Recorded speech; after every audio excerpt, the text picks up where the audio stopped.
Tama sa timpla. Ang sabi sa Colossians 4 verse 6, sikapin ninyong laging maging kaaya-aya at kapaki-pakinabang ang inyong pananalita sa kanila, at matuto kayong sumagot ng tama sa lahat ng tao.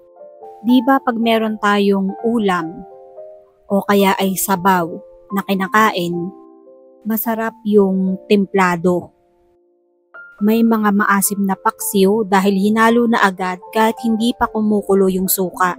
May asim naman na masarap ang pagkakatimpla.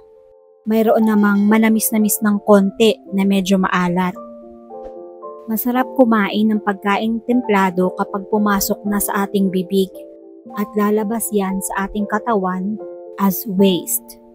How much more should we season what goes out of our mouth?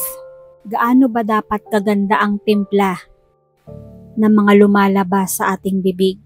Kung pinapahalagahan natin ang timpla ng pumapasok sa ating bibig katulad ng pagkain, mas dapat pahalagahan yung timpla ng lumalabas sa ating bibig. Sapagkat yung lumalabas sa bibig na yan ay nanggagaling sa ating puso at nakakarating sa puso ng ating kapwa at naririnig ng Diyos. Kaya kung tayo ay magsasalita, dapat templado din. Full of grace, hindi full of wrath. Dapat hindi namumuhi na ikaw ay magiging mabuti sa tao na iyong kinakausap at sa tao na inyong pinag-uusapan, and yourself as well. Bakit? Because you will have to face God and give account for every idle word that you say. Pag humarap tayo sa Panginoon, itatanong sa atin, bakit mo sinabi ito? Lumabas ba talaga sa bibig mo mga salitang ito? Ang mga hindi kaaya-ayang salitang ito. Haharap tayo sa Diyos at mananagot sa bawat salitang binitiwan ng ating bibig in God's time, kapag tayo ay expired na. So bago tayo magsalita, bite our tongue and ask, Lord, what is the best way to say what I want to say? And when is the good time to say it?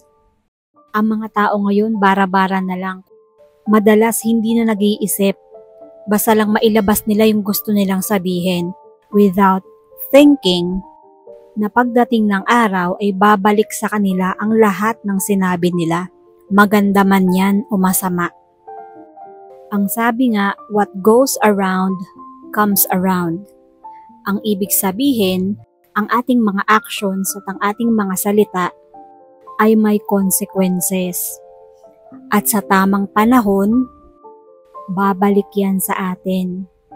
Kaya yung mga mahihilig magmarites, ang sarap-sarap ng mga pinagsasabi nila, feeling nila, ay naku, nakapag-chismis na naman ako, nauna na naman ako sa scoop.